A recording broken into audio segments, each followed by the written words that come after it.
بسم اللہ الرحمن الرحیم حامدا و مصلیا اما بعد۔ معزز حاضرین گرامی، صیام کے آداب سے متعلق کل بات ہوئی تھی، آج بھی اسی ضمن کی کچھ باتیں عرض کی جائیں گی۔ تعجیل الفطور یعنی افطاری میں جلدی کرنا، یہ بھی روزے کا ایک ادب ہے، نبی پاک صلی اللہ علیہ وسلم کی سنت کی پیروی ہے۔ سہل ابن سعد رضی اللہ عنہ سے روایت ہے، کہتے ہیں کہ ان رسول اللہ صلی اللہ علیہ وسلم قال لا يزال الناس بخیر ما عجل الفطر۔ صحیح بخاری اور صحیح مسلم کی روایت ہے۔ آپ صلی اللہ علیہ وسلم نے فرمایا کہ لوگ بھلائی میں رہیں گے، بہتری میں رہیں گے جب تک افطاری میں جلدی کریں گے۔ افطاری میں جلدی کرنا یہ بھلائی کا سبب ہے اور بہتری کا ذریعہ ہے۔ اللہ کے رسول صلی اللہ علیہ وسلم کی یہ صحیح حدیث ہے، لہٰذا اس حدیث کی روح سے ہمیں اپنی مرضی سے کوئی فلسفہ نہیں کرنا چاہیے، بلکہ جب حدیث آ جائے تو من وعن اسے تسلیم کر لینا چاہیے، اور جس قدر افطاری میں جلدی ہو ہمیں جلدی کرنا چاہیے۔ جلدی کا یہ بھی مطلب نہیں ہے کہ ابھی سورج غروب نہیں ہوا ہے اور آپ جلدی کے چکر میں افطاری کر لیں، لیکن اگر سورج غروب ہو جاتا ہے ہمارے کیلنڈر کے حساب سے یا ہماری تقویم کے اعتبار سے، تو اس میں 2-4 منٹ احتیاط کے نام پر تاخیر کرنا یہ نبی پاک صلی اللہ علیہ وسلم کی سنت کی خلاف ورزی ہے۔ لہٰذا ہمیں تاخیر نہیں اور احتیاط کے پہلو سے نبی پاک صلی اللہ علیہ وسلم کی اس حدیث پر عمل سے دور نہیں ہونا چاہیے۔ ایک دوسری روایت اور ہے، ابو ہریرہ رضی اللہ عنہ اس کے راوی ہیں، آپ صلی اللہ علیہ وسلم فرماتے ہیں لا يزال الدین ظاہرا ما عجل الناس الفطر لأن اليہود والنصارى یؤخرون۔ یہ روایت صحیح ابی داؤد کی ہے، علامہ البانی رحمہ اللہ نے اسے صحیح قرار دیا ہے۔ آپ نے فرمایا کہ دین برابر غالب رہے گا جب تک لوگ افطاری میں جلدی کریں گے۔ کیوں؟ اس لیے کہ یہودی اور نصرانی یہ افطاری میں تاخیر کرتے ہیں، یہ لیٹ کرتے ہیں، ان کی مخالفت کرنی چاہیے۔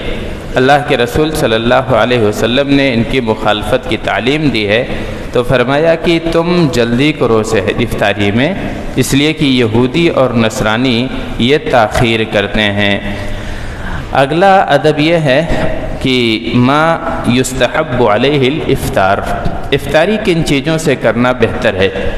افطاری بہت ساری چیزوں سے کی جاتی ہے، ہمارے دسترخوان پہ بہت ساری چیزیں سجی رہتی ہیں، لیکن ہمارا کام یہ ہونا چاہیے کہ انہی چیزوں کو پہلے اٹھائیں۔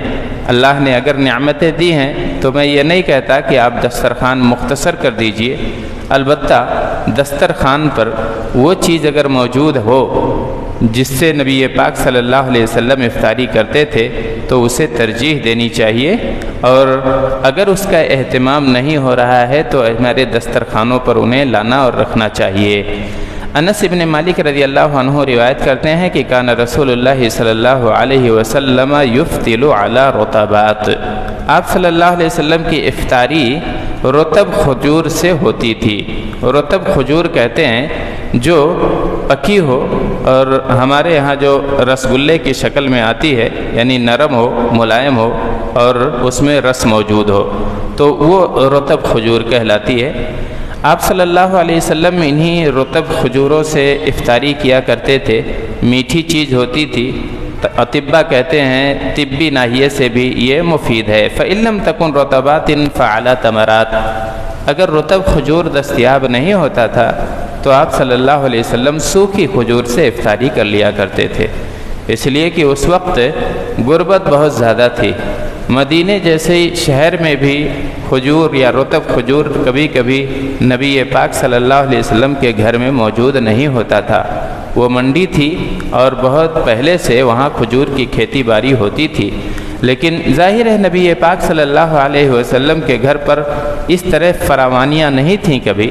آپ صلی اللہ علیہ وسلم کے گھر پہ اگر رطب کھجور دستیاب ہوتی تو آپ رطب سے افطاری کرتے، ورنہ روکھی سوکھی کھجور یا چھہارے کی شکل میں جو بھی کھجور دستیاب ہوتی تھی اس سے آپ افطاری کر لیتے تھے۔ فَإِن لَّمْ تَكُن تَمَرَاتٍ فَحَصَىٰ حَصَوَاتٍ مِّمَّا، اگر یہ بھی دستیاب نہیں ہوتا تھا تو آپ صلی اللہ علیہ وسلم ایک چلو پانی سے افطاری کر لیتے تھے۔ یہ غربت کا حال تھا۔ اللہ کے رسول صلی اللہ علیہ وسلم پہلے رطب سے، رطب نہیں دستیاب ہے تو چھہارے سے، سوکھی ہوئی کھجور سے، اگر یہ بھی کبھی دستیاب نہیں ہوتا تو آپ پانی پی کے اپنے روزے کی افطاری کر لیا کرتے تھے۔ اب ایک مسئلہ یہ ہے کہ ہم افطاری کرتے وقت کیا پڑھیں گے، یا کوئی دعا اس سلسلے میں ثابت ہے یا نہیں ہے۔ تو دعا ایک ذهب الظمأ وابتلت العروق وثبت الاجر انشاءاللہ، یہ دعا عبداللہ ابن عمر رضی اللہ عنہ سے مروی ہے۔ یہ کہتے ہیں کہ کان النبی صلی اللہ علیہ وسلم اذا افطر قال، جب آپ صلی اللہ علیہ وسلم افطاری کرتے تھے، یعنی افطاری کر لینے کے بعد جب آپ کھا لیتے تھے، افطاری کر لیتے تھے، تب آپ صلی اللہ علیہ وسلم یہ دعا پڑھتے تھے، ذهب الظمأ وابتلت العروق وثبت الاجر انشاءاللہ، کہ پیاس چلی گئی ہے اور رگیں تر ہو گئی ہیں، اجر ثابت ہو گیا ہے انشاءاللہ۔ اس لیے کہ ہم ثواب ہی کی نیت سے بھوکے اور پیاسے رہتے ہیں تو انشاءاللہ ہمارا اجر بھی اللہ کے ہاں طے ہو گیا ہے، ثابت ہو گیا ہے۔